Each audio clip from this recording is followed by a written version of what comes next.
एक बार की बात है। एक बहुत ही गरीब परिवार की लड़की थी जिसका नाम कोमल था। उसके पिता ऑटो चलाते थे और माँ गृहिणी थी। जब कोमल छोटी सी थी तब उसके पिता ने उसकी पढ़ाई की फीस के लिए ऑटो चलाना शुरू किया। उसके बाद कोमल के पढ़ाई में होशियार होने के कारण उसे स्कूल से स्कॉलरशिप मिलने लगी। तब वह अपनी स्कूल की फीस खुद ही भरने लगी। वह बहुत ही होशियार और प्रतिभाशाली लड़की थी। अपने स्कूल में वह हमेशा अव्वल आती थी, इसलिए उसके माता पिता को उस पर बहुत गर्व होता था।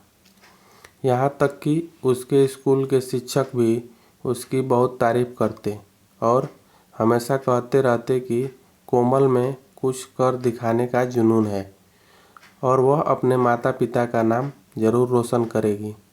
कोमल ने स्कूल की पढ़ाई ख़त्म करने के बाद कॉलेज में दाखिला लिया और उसने वहाँ भी अपनी प्रतिभा दिखाई।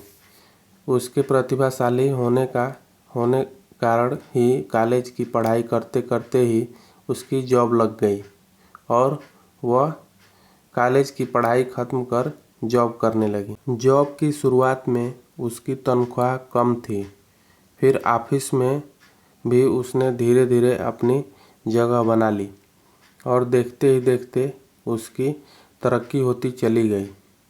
कोमल की इतनी जल्दी तरक्की होने के कारण उसके ऑफिस के और लोग उससे जलने लगे।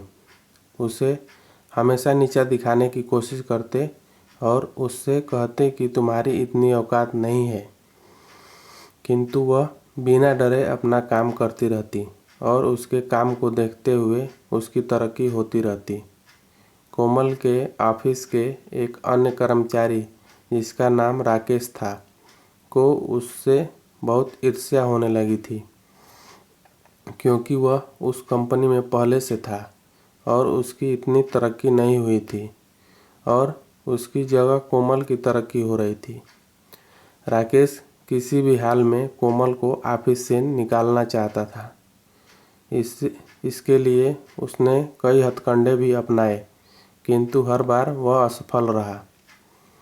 एक दिन कोमल ऑफिस में देर रात तक काम कर रही थी। उसके ऑफिस के सभी लोग एक एक कर घर जाने लगे और वह अकेले ही ऑफिस में काम कर रही थी। कोमल को अकेले ऑफिस में काम करते देख राकेश ने सोचा यही अच्छा मौका है और वह कोमल के पास जाकर बदतमीजी करने लगा। कोमल ने उसे मना करने की बहुत कोशिश की, किंतु वह उसकी बात न सुनता।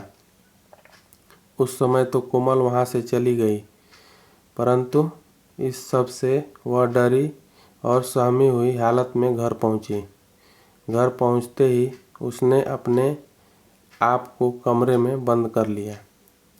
दूसरी तरफ राकेश यह सोचने लगा कि कोमल अब डर के कारण ऑफिस नहीं आएगी और जिससे उसको इस जॉब से निकाल दिया जाएगा।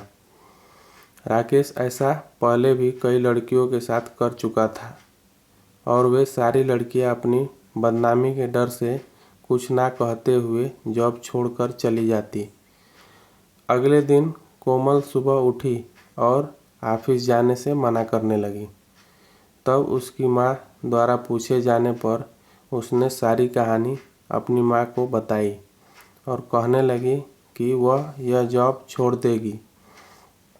कोमल की माँ ने उसे समझाते हुए कहा कि तुम तो इतनी होशियार और साहसी लड़की हो, यदि तुम ही डर के कारण यह जॉब छोड़ दोगी तो इससे कुछ नहीं बदलेगा, क्योंकि ऐसा आज तुम्हारे साथ हुआ है, कल कोई और लड़की आएगी और उसके साथ भी वही हुआ, तब वह भी तुम्हारी तरह डर के कारण जॉब छोड़ने के लिए कहेगी।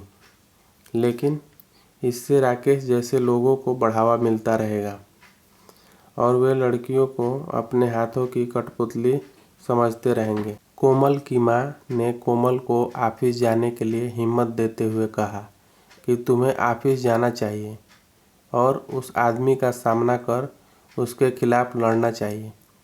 ताकि तुम्हारे जैसी कोई और लड़की को इस मुश्किल का सामना न करना पड़े। कोमल की माँ द्वारा समझाए जाने पर कोमल ने हिम्मत करते हुए ऑफिस जाने का फैसला किया और वह ऑफिस चली गई। कोमल के ऑफिस पहुंचने के बाद राकेश उसे वहां देखकर चौंक गया, लेकिन फिर भी वह कोमल को डराते हुए कहने लगा कि तुम यहाँ आ तो गई हो, लेकिन मेरा कुछ नहीं बिगाड़ सकती। तब कोमल ने हिम्मत करते हुए अपने बॉस को उनके केबिन में जाकर राकेश के बारे में सब कुछ बता दिया। कोमल की बात सुनकर उसके बॉस ने राकेश को अपने ऑफिस से निकालकर पुलिस के हवाले करने का फैसला किया। राकेश ने अपने बॉस को बहुत सफाई देने की कोशिश करते हुए कहा कि कोमल झूठ बोल रही है, वह मुझसे जलती है, इसलिए वह मुझे बदनाम कर रही है। किंतु उसके बॉस ने कहा कि कोमल नहीं, तुम झूठ बोल रहे हो, और उसकी एक ना सुनते हुए उसे तुरंत पुलिस के हवाले कर दिया। इस तरह राकेश कोमल को ऑफिस से निकलवाने के चक्कर में खुद ही अपनी जॉब से हाथ धो बैठा। इस कहानी से यह शिक्षा मिलती है कि जब राकेश ने कोमल को ऑफिस से निकलवाने के लिए उसके साथ दुर्व्यवहार करने की कोशिश की, तब राकेश को ही ऑफिस छोड़कर जेल जाना पड़ा। उसी प्रकार कभी किसी पर बुरी नज़र नहीं डालनी चाहिए, क्योंकि इससे खुद का ही बुरा होता है। इसलिए कहा जाता है कि बुरी नज़र वाले तेरा मुंह काला।